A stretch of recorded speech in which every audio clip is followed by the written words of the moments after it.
నమస్తే, నా పేరు Radhika. Welcome to Maitri news. ముందుగా హెడ్లైన్స్.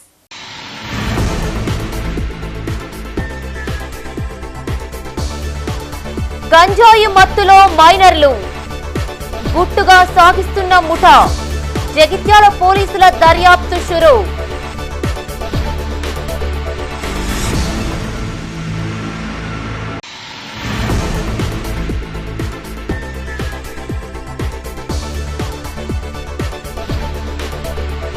రేకుర్తి కంటి ఆసుపత్రికి బస్సు. కార్పస్ ఫండ్ తో ఎల్ఐసి సామాజిక సేవలు.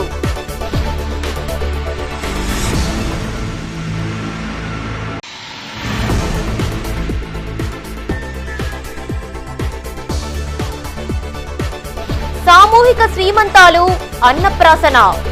కొనసాగుతున్న పోషణ్ పక్వాడా.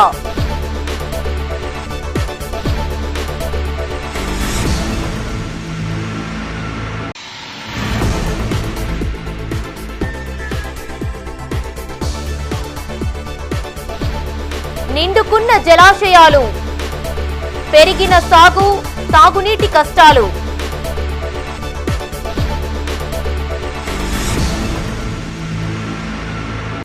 ఇక వార్తల వివరాలు. మత్తుకు బానిసవుతున్నారు భావి పౌరులు. బాలురే కాదు, బాలికలను బానిసలుగా మలుస్తున్నారు కచరాగాళ్లు. నిన్నటి వరకు యువత గంజాయి, డ్రగ్స్ కు బానిసైనట్లు చూశాం. నేడు బాలురు మత్తుబారిన పడుతున్నారు.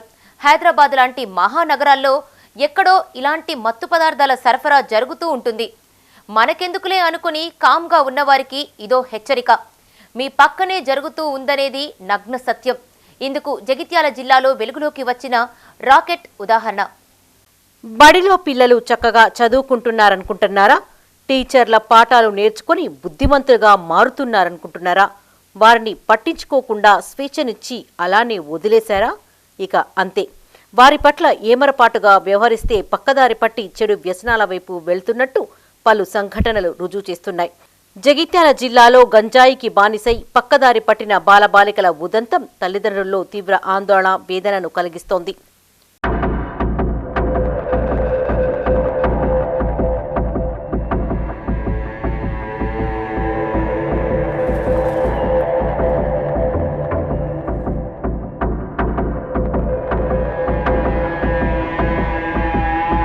జగిత్యాల జిల్లాలో మత్తుకు బానిస అవుతున్నారు విద్యార్థులు.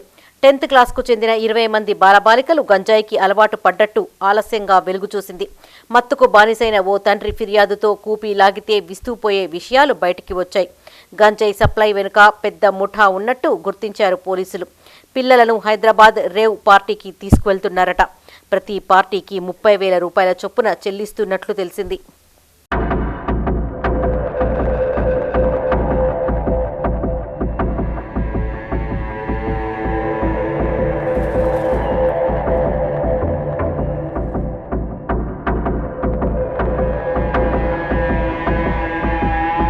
గంజాయికి బానిసలైన 20 మంది బాలికలను స్వధార్ హోంకు తరలించిన శిశు సంక్షేమ శాఖ అధికారులు పోలీసులచే లోతుగా దర్యాప్తు చేయిస్తున్నారు. ఇందులో సూత్రధారులెవరు, పాత్రధారులు ఎవరన్న దానిపైన విచారణ కొనసాగిస్తున్నారు. డ్రగ్స్, గంజాయి లాంటి మత్తు పదార్థాల రవాణా పట్ల కఠిన చర్యలు తీసుకుంటున్నట్లు పోలీసు అధికారులు చెబుతూ ఉండగా, జగిత్యాలలో జరుగుతున్న ఈ దందా వెనకున్న ముఠాపై ఏ మేరకు చర్యలు తీసుకుంటారనేది వేచి చూడాలి. గత నెల 9న జగిత్యాల పోలీసు వాళ్ళ సమాచారంతో ఈ అమ్మాయిని మా రీహాబిలిటేషన్ రీఅడిక్షన్ సెంటర్కి తీసుకురావడం జరిగింది. అప్పుడు వచ్చినటువంటి క్రమం లోపల ఆ అమ్మాయి యొక్క ఆరోగ్య పరిస్థితి చాలా క్షీణించిపోయి ఉండడంతో డాక్టర్ పురుషోత్తం సైకియాట్రిస్ట్ యొక్క ఆధ్వర్యంలో ఆమెకు చికిత్స ప్రారంభించడం జరిగింది. చికిత్స అనంతరం ఈ యొక్క సైకాలజీకి సంబంధించినటువంటి కౌన్సిలింగ్ కావచ్చు, సైకోథెరపీస్ కావచ్చు, రీహాబిలిటేషన్ ప్రోగ్రామ్స్ కూడా మనం పెట్టడం జరిగింది. ఈ అమ్మాయి ముఖ్యంగా తీసుకున్నటువంటి సబ్స్టెన్స్ ఏంటంటే వీడ్ అంటే తెలుగులో గాంజాయి అంటాం. ఈ గాంజాయిని 3 విధాలుగా సేవిస్తుంటారు. ఒకటి ఏమంటే స్మోకింగ్ రూపంలో, రెండవది షార్ట్స్ అంటారు, మూడవది హుక్కా రూపంలో. దీనికి అదనంగా బోన్ఫిక్స్ని, తర్వాత వైటనర్ని కూడా వీళ్ళు వాడుతూ ఉన్నారు సబ్స్టాన్సెస్గా. దాంతో వారి యొక్క ఆరోగ్య పరిస్థితి చాలా క్షీణించిపోయి నరాలు, తర్వాత వారి యొక్క కండరాలు చాలా క్షీణించిపోయినాయి. అంటే కంప్లీట్ కాన్షియస్ కోల్పోయారు, అన్కాన్షియస్ స్టేజ్కి వెళ్ళిపోయారు. కాబట్టి మరి ఆ అమ్మాయిని ఇక్కడ వాళ్ళ తల్లిదండ్రుల సంరక్షణలోనే ఇక్కడ ట్రీట్మెంట్ ఇవ్వడం జరిగింది. చాలా మంచి ఇంప్రూవ్మెంట్ ఉంది. అమ్మాయికి సిడబ్ల్యూసి యొక్క పర్మిషన్తో ఈ అమ్మాయిని ఫర్దర్ ఎడ్యుకేషన్ డిస్టర్బ్ అవ్వకుండా స్వదారిలో మేము చేర్పించడం జరిగింది. అమ్మాయి ఇప్పుడు మంచి స్టేబుల్గా ఉంది. మిగతా దీని వెనకాల ఉన్నటువంటి 20-25 మంది విద్యార్థులు ఎవరైతే 19 నుంచి 23 సంవత్సరాల వాళ్ళని జగిత్యాల జైలుకి రిమాండ్ చేశారు, వారికి కూడా మేము కౌన్సిలింగ్ నిర్వహిస్తూ ఉన్నాం, సైకోథెరపీస్ కూడా నిర్వహిస్తూ ఉన్నాం. కరీంనగర్ రేకుర్తి కంటి ఆసుపత్రికి 25 లక్షల రూపాయల విలువ చేసే బస్సును అందజేశారు ఎల్ఐసి అధికారులు. గోల్డెన్ జూబ్లీ ఫౌండేషన్ కార్యక్రమంలో భాగంగా పలు సేవా కార్యక్రమాలు చేస్తున్న ఎల్ఐసి తాజాగా కంటి ఆసుపత్రి రోగుల రవాణా సౌకర్యం కోసం బస్సును బహుకరించింది. ఈ సందర్భంగా ఎల్ఐసి అందిస్తున్న సేవలను గుర్తు చేశారు managing director M Jagannath. Karimnagar LIC division కార్యాలయంలో గోల్డెన్ జూబ్లీ ఫౌండేషన్ కార్యక్రమంలో భాగంగా 25 లక్షలతో కొనుగోలు చేసిన బస్సును రేకుర్తి కంటి ఆసుపత్రికి బహుకరించారు. ఆసుపత్రి చైర్మన్ కొండ వేణుమూర్తికి బస్సు కీస్ను అందజేశారు LIC managing director Jagannath, zonal manager Shyam Sundar. అంతకుముందు రీజనల్ ఆఫీసు ఆవరణలో సీనియర్ డివిజనల్ మేనేజర్ ప్రసాద్ రావుతో కలిసి మొక్కలు నాటారు.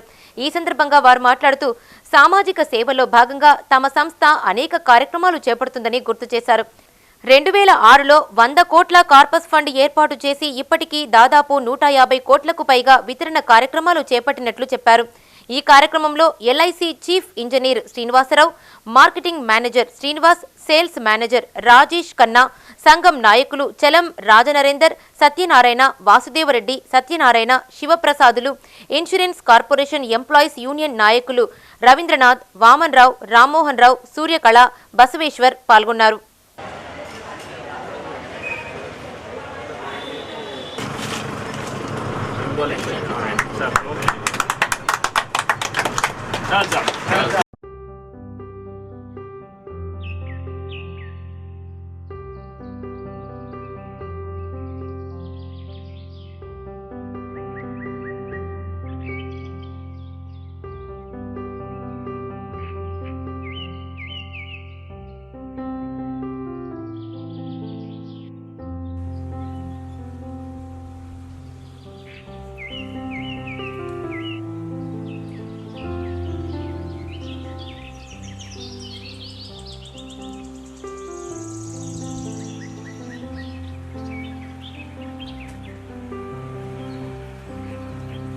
పోషణ్ పక్వాడా అభియాన్ కార్యక్రమాలు కొనసాగుతున్నాయి. స్త్రీ శిశు సంక్షేమ వైద్య ఆరోగ్య శాఖ ఆధ్వర్యంలో ఈ నెల 9 నుండి వివిధ కార్యక్రమాలు చేపడుతున్నారు అధికారులు. ఇందులో భాగంగా కరీంనగర్లో సామూహిక శ్రీమంతాలు, అన్నప్రాసన చేపట్టారు. ఈ కార్యక్రమానికి ఆర్టీఓ మహేష్తో పాటు ఇతర జిల్లా అధికారులు హాజరై పోషణ్ పక్వాడా ప్రాముఖ్యతను వివరించారు. కరీంనగర్ కోతిరాంపూర్ పోచమ్మవాడ అంగన్వాడీ సెంటర్లో పోషణ్ పక్వాడా అభియాన్ కార్యక్రమం చేపట్టారు. ఈ సందర్భంగా 20 మంది గర్భిణులకు శ్రీమంతాలు, మరో 10 మంది చిన్నారులకు అన్నప్రాసన చేశారు. ఈ కార్యక్రమానికి RDO Maheshwar, DMHO doctor Sujatha, జిల్లా సంక్షేమ అధికారి సరస్వతి హాజరై మాట్లాడారు. ఈ నెల 9 నుండి 23 వరకు పోషణ్ పక్వాడా కార్యక్రమాన్ని చేపడుతున్నట్లు తెలిపారు. గర్భిణులకు పౌష్టిక ఆహారం, గర్భస్థ శిశువుకు ఇమ్యూనిటీ, పిల్లల ఎదుగుదల తదితర అంశాలపైన అవగాహన కల్పించారు. గర్భిణులు తమ ఆరోగ్యం పట్ల శ్రద్ధను వహించాలని, పౌష్టిక ఆహారాన్ని తీసుకోవాలని సూచించారు.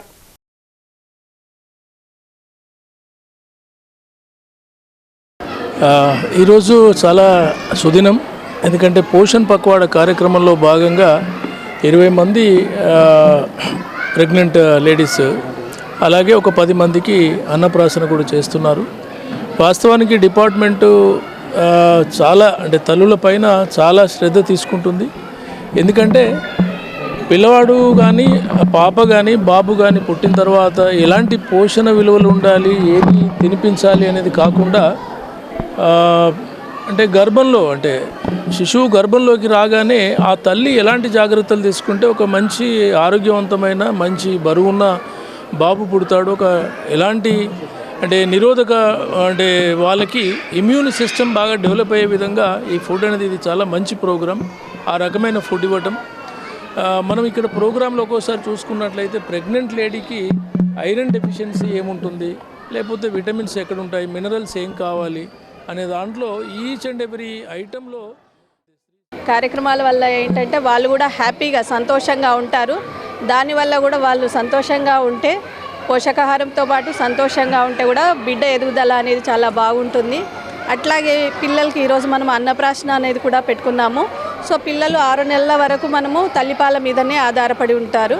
తర్వాత మనము ఇంకా మిగతా ఆహారాన్ని కూడా జోడిస్తూ ఉంటాం మెల్లగా, ద్రవ పదార్థాలతో పాటు తర్వాత ఘన పదార్థాన్ని స్టార్ట్ చేస్తాము. సో ఇదంతా కూడా బిడ్డ ఎదుగుదలలో భాగం అన్నమాట. ఇలా సామూహిక శ్రీమంతాలు అంటే ఒక గర్భిణి నుంచి ఇంకోరు చూసి ఆనందాన్ని పొందితే శిశువు కూడా మానసికంగా ఎదుగుదల అనేది ఉంటుంది. 20 మందికి సీమంతం, 10 మందికి అన్నప్రాసన మరియు అక్షరాభ్యాసం కార్యక్రమాలు చేపట్టి ఒక విస్తృతంగా వాళ్ళలో ఒక అవగాహన కల్పించారు. మరియు ఈ కార్యక్రమం ఈ పోషణ్ పక్వాడా ఈ రోజుతో మాకు ప్రోగ్రాం అనేది షెడ్యూల్ ప్రకారం ముగిసినప్పటికీ కూడా జిల్లాలో ఈ పోషణకు సంబంధించిన కార్యక్రమాలు అన్నీ కూడా నిరంతరంగా చేపడతాము. దీనిలో లైన్ డిపార్ట్మెంట్స్ ముఖ్యంగా డిఎంఎన్హెచ్ఓ గారు మరియు ఆల్ సంక్షేమ వెల్ఫేర్ డిపార్ట్మెంట్స్ అన్నీ కూడా మాకు సపోర్ట్ ఇచ్చాయి. విధుల్లో నిర్లక్ష్యం, నిబంధనల ఉల్లంఘనలపై కొరడా జులిపిస్తున్నారు కరీంనగర్ జిల్లా విద్యాధికారి జనార్దన్ రావు. 10th పరీక్షల్లో విధులు నిర్వహిస్తున్న అధికారులు, ఇన్విజిలేటర్లకు నోటీసులు జారీ చేశారు ఆయన. సంజాయిషి ఇవ్వాలని, లేని పక్షంలో కఠిన చర్యలు తీసుకుంటామని హెచ్చరించారు డీఈఓ.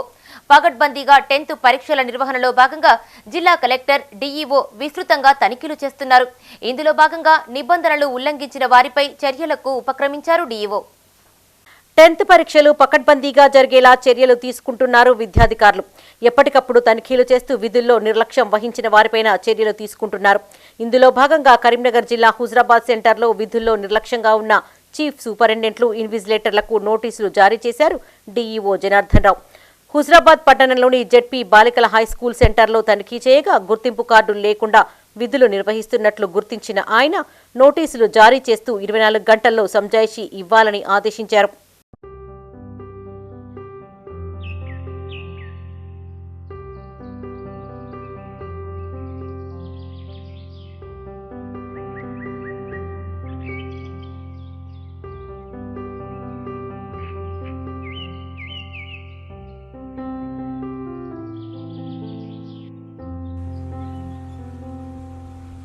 టెన్త్ పరీక్షల్లో ఉదాసీనంగా వ్యవహరిస్తున్న సిబ్బందిపై డీఈఓ చర్యలకు ఉపక్రమించారు.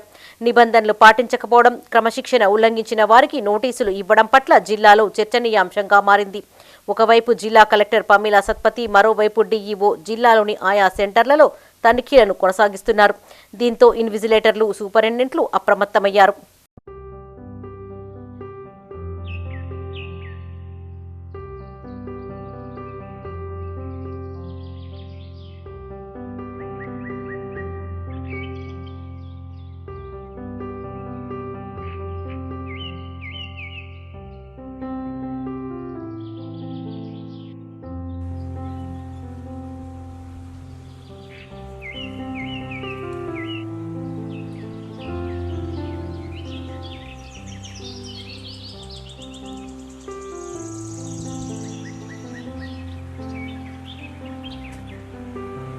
కరీంనగర్ ను వైబ్రెంట్ సిటీగా తీర్చిదిద్దుతానన్నారు బీఆర్ఎస్ పార్లమెంట్ అభ్యర్థి బోయిన్పల్లి వినోద్ కుమార్. నగరంలోని ఎస్ఆర్ఆర్ గ్రౌండ్ లో ఎన్నికల ప్రచారం చేశారు ఆయన. ఈ సందర్భంగా వాకర్స్ ను కలిసి ఓటును అభ్యర్థించారు. నగరానికి స్మార్ట్ సిటీ తీసుకొచ్చానని, తనకు మరోసారి అవకాశం ఇస్తే ఎడ్యుకేషన్ హబ్ గా తీర్చిదిద్దుతానని అన్నారు. 750 కోట్ల నిధులతో స్మార్ట్ సిటీలో అభివృద్ధి చేసినట్లు తెలిపారు. మరో 250 కోట్ల అభివృద్ధి పనులు కొనసాగుతున్నట్లు చెప్పారు. ఆయన వెంట మేయర్ సునీల్ రావు, బీఆర్ఎస్ నగర అధ్యక్షులు చల్లా హరిశంకర్, కార్పొరేటర్లు, నాయకులు పాల్గొన్నారు. ఇదివరకు నేను హామీ ఇచ్చి కరీంనగర్ని స్మార్ట్ సిటీగా చేయడం జరిగింది. రేపు మళ్ళీ నన్ను 5 సంవత్సరాలు గెలిపించండి, కరీంనగర్ని వైబ్రెంట్ కరీంనగర్. నేను ఈరోజు దానికి ఒక నేమ్ కూడా ఇస్తున్నాను. I will make Karimnagar as a vibrant city. అది అవసరం. కరీంనగర్ నగర ప్రజలతో పాటు కరీంనగర్ జిల్లా ప్రజలకి, ఈ చుట్టుపక్కల జిల్లాల ప్రజలకి కరీంనగర్ను ఒక వైబ్రెంట్ కరీంనగర్గా మరి దీన్ని చేసేయడానికి చాలా అవసరం పడుతుంది. అది పారిశ్రామికంగా, సామాజికంగా, తర్వాత విద్య పట్ల వీటిలలో ఒక హబ్గా దీన్ని తీర్చిదిద్దే ప్రయత్నం చేశాను. ఇదివరకు నా ప్రయత్నము నేషనల్ హైవేస్ హబ్గా నేను 2014 నుండి 19 వరకు ఆ ప్రయత్నం చేశాను. వాటి ఫలితాలు ఇప్పుడు వస్తున్నాయి. రైల్వే మార్గం ఆ ప్రయత్నం చేస్తాం. 2025 డిసెంబర్ వరకు కరీంనగర్ నుండి నేరుగా హైదరాబాద్ వరకు రైల్లో పోవచ్చు. ఇప్పుడు హైదరాబాద్ నుండి సిద్దిపేట వరకు అయిపోయింది. సిద్దిపేట, సిరిసిల్ల, వేములవాడ, బోయినపల్లి, కరీంనగర్కి 20-25 డిసెంబర్ వరకు రైలు ప్రయాణంలో పోవచ్చు ఆ పనులు అయిపోయిన తర్వాత. కాబట్టి ఒక రైల్వే జంక్షన్గా, ఒక నేషనల్ హైవేస్ హబ్గా, ఒక ఎడ్యుకేషన్ హబ్గా మార్చిన తర్వాత Karimnagar will become a vibrant Karimnagar. కాబట్టి దయచేసి రాజకీయాల అతీతంగా నాకు మీ మద్దతు కావాలని చెప్పి నేను పెద్దలందరూ కోరడం జరిగింది. సిద్దిపేట జిల్లా కోహెడా మండలం ఇందుర్తి జిల్లా పరిషత్ ఉన్నత పాఠశాలలో విద్యార్థులకు సైకిళ్లు పంపిణీ చేశారు రోటరీ క్లబ్ ప్రతినిధులు. ఈ సందర్భంగా ఆ సంస్థ కరీంనగర్ అధ్యక్షులు వెంకట కిషన్, కార్యదర్శి పవన్ కిషన్ మాట్లాడుతూ rotary club of Hyderabad north సంయుక్తంగా వెల్జన్ సంస్థ సహకారంతో గ్రామీణ విద్యార్థులకు సైకిళ్లు పంపిణీ చేస్తున్నట్లు చెప్పారు. ఈ కార్యక్రమంలో MEO Srinivasareddy, head master Jayaprada, club సభ్యులు పాల్గొన్నారు.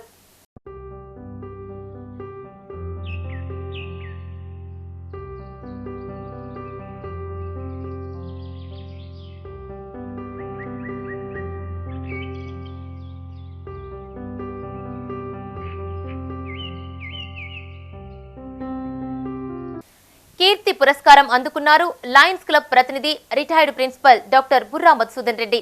ఈ సందర్భంగా కరీంనగర్లో lions club, cycling association, Telugu భాషా సంఘం ప్రతినిధులు ఆయన్ను ఘనంగా సత్కరించారు.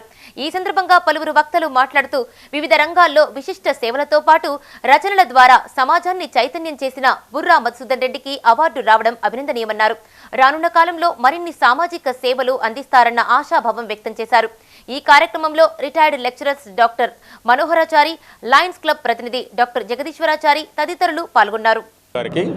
సన్మాన సభ, అభినందన సభ జరుగుతుంది. ముఖ్యంగా ఎందుకంటే తెలుగు విశ్వవిద్యాలయం వారు ఈ కీర్తి పురస్కారాన్ని ఇవ్వడం జరిగింది వారికి. ముఖ్యంగా వారు చేసినటువంటి రచనలు, అనేక రకాల రచనలపై సమాజాన్ని చైతన్యం కలిగిస్తున్నందుకు, సమాజానికి చక్కని మార్గదర్శనం చేస్తున్నందుకు వారి యొక్క విశ్వవిద్యాలయం వారు గ్రహించి వారికి కీర్తి పురస్కారాన్ని అందజేయడం జరిగింది. వీరు ప్రతిరోజు అనేక పత్రికల్లో అనేక వ్యాసాలు, అనేక రకాల అంశాలపై, విద్యా అంశాలపై, సామాజిక అంశాలపై, ఆరోగ్య అంశాలపై, చారిత్రక అంశాలపై రచనలు చేస్తూ అటు విద్యార్థి లోకాన్ని, ఇటు సమాజాన్ని, ఇటు మరియు ఇతర నాయకులు కావచ్చు, అధికారులు కావచ్చు, అందరూ కూడా ఒక మార్గనిర్దేశనం చేసే విధంగా వారి రచనలు ఉంటున్నాయి. కాబట్టి అందుకు తెలుగు విశ్వవిద్యాలయం ఆ విషయాన్ని గ్రహించి వారికి ఈ యొక్క కీర్తి పురస్కారాన్ని ఇవ్వడం జరిగింది. ఈరోజు అభినందన సభ డాక్టర్ కెప్టెన్ బుర్రా మధుసూదన్ రెడ్డి గారికి మా శాతవన లయన్స్ క్లబ్ ఆధ్వర్యంలో and district cycling association and Telugu భాషా సంఘం వారి తరఫున మేము ఈ కార్యక్రమం ఏర్పడడం జరిగింది. ఈ వీరు గ్రహీత అనడానికి అర్హుడు కాబట్టి హైదరాబాద్లో ఈ సన్మానం జరిగింది. ఆ రోజు అక్కడ వీరు ఆ రోజు అందుకోవడం జరిగింది. తద్వారా ఈరోజు ఇక్కడ చేయడానికి మేము నిర్ణయించుకున్నాము. కాబట్టి ఈ కార్యక్రమం సక్సెస్ అయిందని చెప్పుకోవడానికి మేము సంతోషిస్తున్నాం. కరీంనగర్ కోతిరాంపూర్కు చెందిన క్రీడాకారుడు వినయ్ కుమార్ కు హమ్ సంస్థ సంయుక్త కార్యకర్త శ్రీధర్ రెడ్డి సహకారంతో 5,000 నగదును అందజేశారు వివేకానంద కళాశాల ప్రిన్సిపల్ డాక్టర్ శ్రీనివాస్. ఈ సందర్భంగా సంస్థ అధ్యక్షులు ధనపురి సాగర్ మాట్లాడుతూ వినయ్ కుమార్ 5 సార్లు జాతీయ, 10 సార్లు రాష్ట్ర స్థాయి అథ్లెటిక్ పోటీల్లో పాల్గొన్నట్లు తెలిపారు. సదరు క్రీడాకారుని ఆర్థిక పరిస్థితి బాగా లేనందున ప్రతి నెల పౌష్టికాహారం తీసుకునేందుకు అయ్యే ఖర్చు సంస్థ భరిస్తుందన్నారు. ఈ కార్యక్రమంలో సంస్థ సంయుక్త కార్యదర్శి Goguri Sridhar Reddy, retired physical director Rameshwararao, Panyala Srinath Reddy, Himasai పాల్గొన్నారు. కోతిరాంపూర్కు చెందినటువంటి N Vinay Vivekananda degree and PG కాలేజ్లో మొదటి సంవత్సరం చదువుతున్నాడు. ఇతను ప్రతిరోజు కూడా అంబేద్కర్ స్టేడియంలో అథ్లెటిక్స్కు 1500 మీటర్స్కి ప్రయత్నం చేస్తూ ఇప్పటివరకు 5 నేషనల్స్ ఆడారు, 10 స్టేట్స్ లెవెల్స్ రిప్రజెంట్ చేశాడు. సో ఇతను ఆర్థికంగా కొంచెం వెనుకబడి ఉన్నాడనేటువంటి విషయాన్ని గ్రహించి ఈరోజు మా హమ్ స్వచ్ఛంద సంస్థ తరఫున ఇతనికి 5,000 రూపాయల నగదు పార్టిసిపేషన్ అందజేయడం జరిగింది. అలాగే ఇతనికి ఫ్యూచర్లో నేషనల్స్ రిప్రజెంట్ చేసి ఇంకా ముందుకు వెళ్ళడానికి మా వంతు సహకారంగా ప్రతి నెల అతనికి పోషకాహారానికి అవసరమైనటువంటి మంచి పోషకాహారం తినడానికి అవసరమైనటువంటి ఆర్థిక సాయం కూడా ప్రతి నెల మేము ఇవ్వడానికి ముందుకు వచ్చినాం. సో ఇతను ఇంకా ముందుకు వెళ్ళాలని, పేద కుటుంబంలో పుట్టినా కూడా అతను ఎన్నో విజయాలను సాధించాలని, ఈ రాష్ట్రానికి, దేశానికి పేరు తీసుకోవాలని మనసారా కోరుకుంటూ అతనికి ఆల్ ద బెస్ట్ చెప్తున్నాను. కేంద్ర ప్రభుత్వ నూతన విద్యా విధానాన్ని వెంటనే రద్దు చేయాలని డిమాండ్ చేశారు ఎస్ఎఫ్ఐ ప్రతినిధులు. కరీంనగర్ మంకమ్మ తోటలోని ఆ సంఘం కార్యాలయంలో కరపత్రాలను ఆవిష్కరించారు. ఈ సందర్భంగా ఎస్ఎఫ్ఐ జిల్లా కార్యదర్శి గజ్జల శ్రీకాంత్ మాట్లాడుతూ కరీంనగర్ ఎంపీ బండి సంజయ్ విద్యారంగ సమస్యలపై పార్లమెంటులో ఎన్నడూ మాట్లాడలేదన్నారు. శాతవాహన యూనివర్సిటీకి నిధులు తీసుకురావడంలో విఫలమయ్యారని ఆరోపించారు. ఈ పార్లమెంటు ఎన్నికల్లో బీజేపీ అభ్యర్థులను ఓడించాలని పిలుపునిస్తున్నట్లు తెలిపారు. ఈ కార్యక్రమంలో జిల్లా అధ్యక్షులు కాంపెల్లి అరవింద్, జిల్లా సహాయ కార్యదర్శి వినయ్ తదితరులు పాల్గొన్నారు. ఈరోజు భారత విద్యార్థి ఫెడరేషన్ ఎస్ఎఫ్ఐ కరీంనగర్ జిల్లా కమిటీ ఆధ్వర్యంలో నూతన విద్యా విధానం రద్దు చేయాలి, అదేవిధంగా కరీంనగర్ను విద్యా హబ్గా మార్చాలని చెప్పేసి కరపత్రం ఆవిష్కరణ చేయడం జరిగింది. ఎందుకోసం అంటే ఈరోజు తెలంగాణ రాష్ట్రము ఈరోజు రోజు రోజుకు విద్యారంగంలో పూర్తిగా వెనుకబడిపోతున్న పరిస్థితి ఈరోజు దేశంలో కనిపిస్తుంది. ఈరోజు పార్లమెంటు ఎన్నికల తరుణంలో ఈరోజు ఈ బీజేపీ అనుసరిస్తున్న నూతన విద్యా విధానం వల్ల ఈరోజు విద్యా వ్యతిరేక విధానాలు అవలంబిస్తూ పేద గ్రామీణ ప్రాంతాల విద్యార్థులకు ఈరోజు విద్యను దూరం చేసే పరిస్థితి ఈరోజు బీజేపీ అనుసరిస్తుంది. కాబట్టి ఈ పార్లమెంట్ ఎన్నికల్లో బీజేపీని బైకాట్ చేయాలి, అదే విధంగా బీజేపీ అభ్యర్థులను ఓడించి ఈరోజు విద్యను, శాస్త్రీయమైన విద్యను కాపాడుకోవాలని చెప్పేసి ఎస్ఎఫ్ఐగా మేము భావిస్తున్నాము. ఎందుకోసం అంటే నూతన విద్యా విధానం పేరుతో ఈరోజు విద్యార్థులకు శాస్త్రీయమైన విద్య లేకుండా ఈరోజు దేశంలో చేస్తుంది. ఈరోజు యూనివర్సిటీలలో కనీసం ఈరోజు యూనివర్సిటీలకు ఫండ్స్ ఈరోజు బడ్జెట్ కేటాయించడంలో బీజేపీ ప్రభుత్వం పూర్తిగా విఫలమైన పరిస్థితి కనిపిస్తుంది. ఈరోజు దేశానికి ముఖ్యసూచి అయిన ఈరోజు విశ్వవిద్యాలయాలకు కనీసం బడ్జెట్ కేటాయించడంలో బీజేపీ ప్రభుత్వం, కేంద్ర ప్రభుత్వం ఈరోజు పూర్తిగా విఫలమైన పరిస్థితి కనిపిస్తుంది. కరీంనగర్లో పార్లమెంట్ అభ్యర్థి బండి సంజయ్ ఈరోజు అధికారంలోకి వచ్చి ఈరోజు 5 సంవత్సరాలు గడుస్తున్నా కానీ విద్యార్థులకు కనీసం ఈరోజు విద్యార్థుల తరఫున మాట్లాడిన పరిస్థితి ఈరోజు ఇంతవరకు లేని పరిస్థితి ఉంది. పెద్దపల్లి పార్లమెంటు సీటును మాదిగ సామాజిక వర్గానికి చెందిన గజ్జల కాంతంకు కేటాయించాలని కాంగ్రెస్ అధిష్టానాన్ని డిమాండ్ చేశారు తెలంగాణ అంబేద్కర్ యువజన సంఘం జిల్లా అధ్యక్షులు సముద్రాల అజయ్. కరీంనగర్ ప్రెస్ భవన్ లో ఆయన మీడియాతో మాట్లాడారు. కాక మనుమడైన గడ్డం వంశీకి టికెట్ కేటాయించడాన్ని తాము వ్యతిరేకిస్తున్నట్లు తెలిపారు. అంబేద్కర్ రాజ్యాంగాన్ని 3 తరాల వారు అనుభవిస్తున్నారని ఆందోళన వ్యక్తం చేశారు. ఇప్పటికైనా కాంగ్రెస్ తీరు మార్చుకుని గజ్జల కాంతంకు టికెట్ కేటాయించాలని, లేని పక్షంలో గాంధీ భవన్ ఎదుట నిరసన చేస్తామని అన్నారు. టికెట్ల కేటాయింపు విషయంలో రాష్ట్రంలో వివిధ పార్టీల టికెట్ల కేటాయింపు విషయంలో రాష్ట్రం మొత్తంలో మాదిగలకు అన్యాయం జరుగుతూ ఉంది. దీన్ని మేము ముఖ్యంగా మా నాయకుడు తెలంగాణ ప్రజా సంఘాల రాష్ట్ర చైర్మన్ గజ్జల కాంతం గారు మొదటి నుండి కూడా పెద్దపల్లి పార్లమెంటు టికెట్ను ఆశిస్తూ ఉన్నాం. పెద్దపల్లి పార్లమెంటు పరిధిలో ఉన్నటువంటి నాయకులు, మా నాయకులందరూ కూడా సుమారు మా పెద్దపల్లి పార్లమెంటు పరిధిలో 4,50,000 ఓట్లున్న మేము మరి మాకు ఆ స్థానం కావాలని మొదటి నుంచి కూడా మేము కాంగ్రెస్ పార్టీని మేము చెప్తా ఉన్నాం, అధిష్టానానికి తెలియజేసినాం. అయినప్పటికీ కూడా మరి మొన్న గడ్డం వంశీ పేరును మరి కాంగ్రెస్ పార్టీ అనౌన్స్ చేస్తూ ఉంది. మేము అడుగుతూ ఉన్నాం, డాక్టర్ బాబాసాహెబ్ అంబేద్కర్ పెట్టిన రిజర్వేషన్లో కేవలం గడ్డం వెంకటస్వామి కుటుంబం గత 3 తరాలుగా మరి వెంకటస్వామి గారు కానీ, తర్వాత వివేక్ కానీ, అతని మనవడు వంశీ కానీ మరి గత 30-40 ఏళ్ళుగా మరి డాక్టర్ బాబాసాహెబ్ అంబేద్కర్ పెట్టిన రిజర్వేషన్లు ఒక మీ కుటుంబానికే మరి పరిమితం అని చెప్పి మేము ఈ సందర్భంగా అడుగుతా ఉన్నాం. భూగర్భ జలాలు అడుగంటాయి.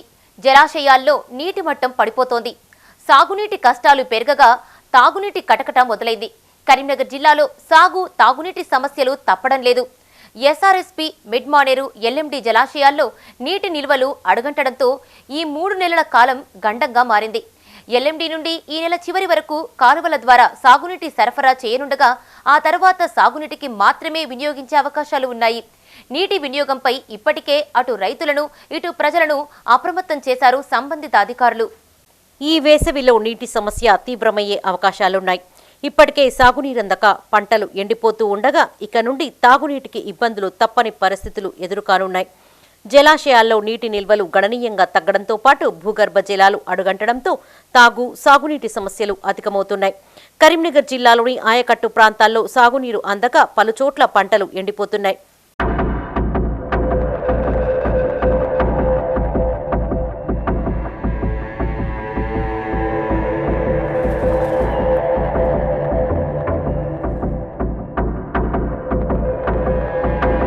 కరీంనగర్ ఎల్ఎండిలో ప్రస్తుతం 5.5 టీఎంసీల నీరుంది.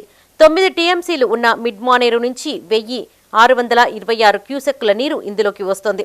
ఎల్ఎండి కాకతీయ కాల్వ ద్వారా 3258 క్యూసెక్కుల నీరు దిగువకు వెళ్తోంది. ఇందులో త్రాగునీటికి మిషన్ భగీరథకు 258 క్యూసెక్కులు విడుదల చేస్తున్నారు. ఈ నెల చివరి వరకు కాల్వ ద్వారా రైతులకు సాగునీటిని సరఫరా చేసి ఆ తర్వాత తాగునీటి అవసరాల కోసం ఎల్ఎండి నీటిని వినియోగించే అవకాశాలు ఉన్నాయి.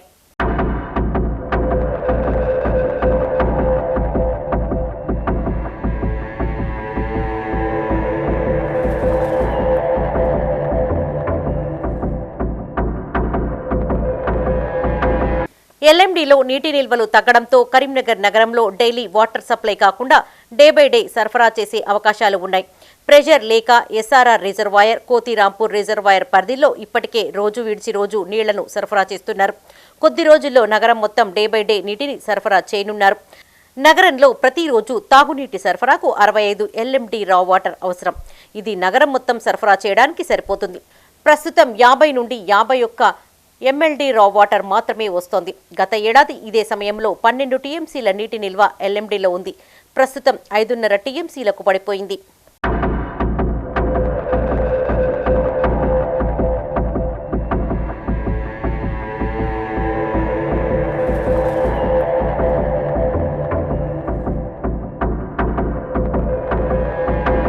రబీలో ఆరుతడి పంటలు సాగు చేయాలని అటు ఇరిగేషన్ ఇటు అగ్రికల్చర్ అధికారులు సూచించినా రైతులు వరిని సాగు చేయడం వల్లే ఈ ఇబ్బంది ఏర్పడినట్లు తెలుస్తోంది.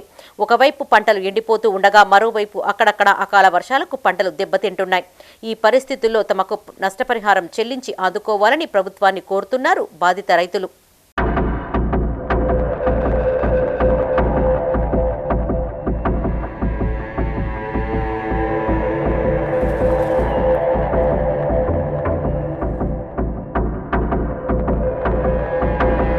కరీంనగర్ తీగలగుట్టపల్లి రైల్వే స్టేషన్ సమీపంలోని శ్రీ మహాయోగిని మాణిక్యేశ్వరి మాత ఓంకార ఆశ్రమంలో సహస్ర గాయత్రి యజ్ఞం ప్రారంభమైంది. 3 రోజుల పాటు ఈ యాగం కొనసాగనుంది. భజనలు, కీర్తనలు, వివిధ ఆధ్యాత్మిక వేడుకలు కొనసాగుతున్నాయి. ఈ యజ్ఞం ఆదివారం వరకు కొనసాగుతుందని భక్తులు ఇందులో పాల్గొనాలని ఆశ్రమ నిర్వహణ కమిటీ ప్రతినిధులు తెలిపారు.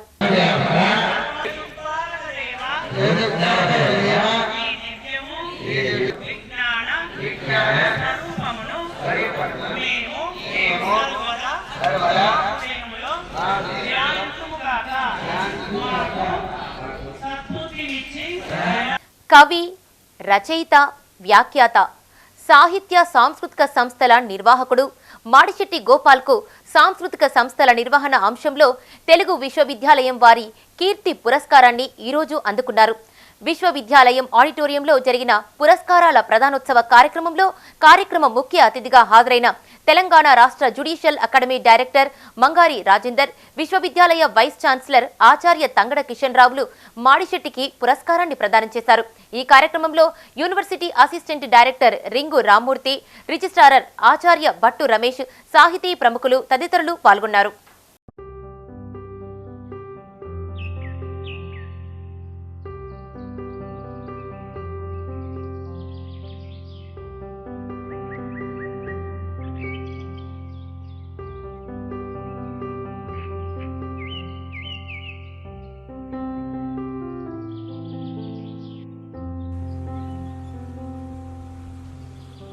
తెలంగాణ ఉద్యాన శాఖ Lohia edible oil private limited ఆధ్వర్యంలో ఆయిల్ ఫామ్ పంట సాగుపై రైతులకు అవగాహన కల్పించారు అధికారులు.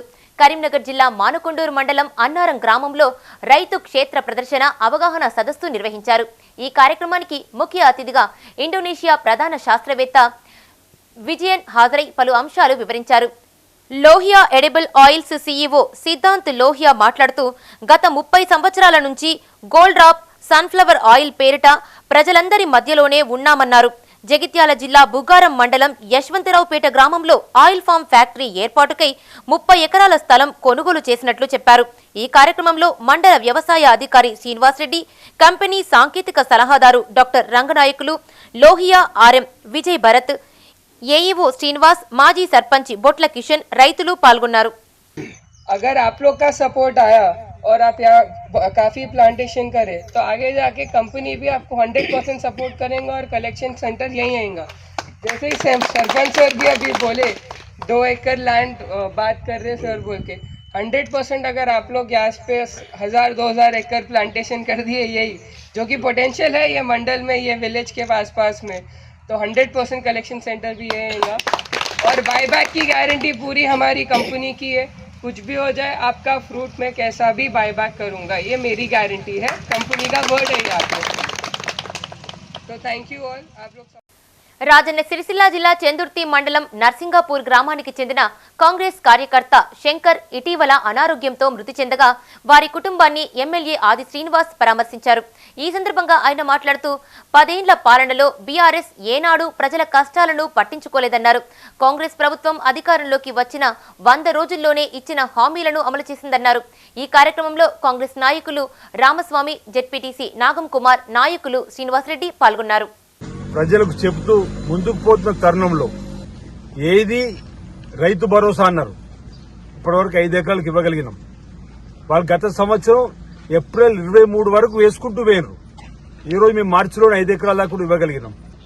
వాళ్ళు 9-6 ఏళ్లలో ఏ ఊర్లో డబుల్ బెడ్రూమ్ అని ఇవ్వలేరు. ఈ రోజు నియోజకవర్గాన్ని 3500 ఇళ్లు మేము మంజూరు చేపించినాం. త్వరలోనే లబ్ధిదారులను ఎంపిక చేస్తాం. ఈ ఎన్నికల కోడ్ కాగానే వారు కూడా ఇల్లు ఇచ్చేటువంటి కార్యక్రమం. 120 మైక్రాన్ల కన్నా తక్కువ మందం గల ప్లాస్టిక్ కవర్ల వినియోగాన్ని ప్రభుత్వం నిషేధించినట్టు జమ్మికుంట మున్సిపల్ కమిషనర్ అయాజ్ తెలిపారు. స్థానిక కార్యాలయంలో ఆయన మీడియాతో మాట్లాడారు. సింగిల్ యూజ్ ప్లాస్టిక్ కవర్లు వినియోగిస్తే 5,000 రూపాయల నుంచి 50,000 రూపాయల వరకు జరిమానా విధిస్తామని హెచ్చరించారు. వ్యాపారులు, వినియోగదారులు ప్లాస్టిక్ వాడకాన్ని తగ్గించాలని, పర్యావరణ పరిరక్షణకు సహకరించాలని కమిషనర్ సూచించారు. సుప్రీంకోర్టు గారి ఆదేశాల మేరకు ఈ యొక్క ప్లాస్టిక్ని బ్యాన్ చేయడం జరుగుతుంది. ముఖ్యంగా సాలిడ్ వేస్ట్ మేనేజ్మెంట్ రూల్స్ 2016 దీనికి ప్రత్యేకంగా ఈ ఎన్విరాన్మెంటల్ ప్రొటెక్షన్ యాక్ట్ కింద చేయబడ్డాయి.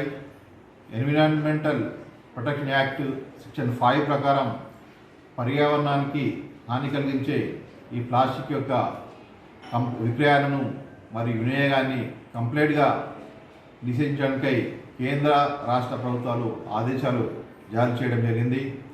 తిరుమల శ్రీవారిని దర్శించుకున్నారు మాజీ టీమిండియా క్రికెటర్ దిలీప్ వెంగ్ సర్కార్. శుక్రవారం ఉదయం వీఐపీ విరామ సమయంలో కుటుంబ సభ్యులతో కలిసి శ్రీ వెంకటేశ్వర స్వామి సేవలో పాల్గొని మొక్కులు చెల్లించుకున్నారు. దర్శనం అనంతరం రంగనాయకుల మండపంలో వేద పండితులు వేద ఆశీర్వచనం అందించగా ఆలయ అధికారులు శ్రీవారి తీర్థ ప్రసాదాలు అందజేసి పట్టు వస్త్రంతో సత్కరించారు.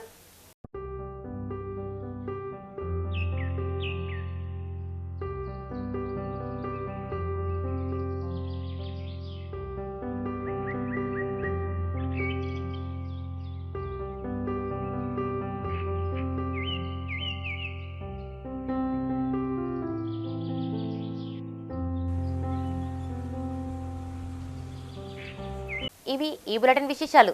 మరిన్ని అప్డేట్స్ కోసం చూస్తూనే ఉండండి మైత్రి న్యూస్. మేము లోకల్, మాడ్డా, కరీంనగర్. Sign out, Radhika.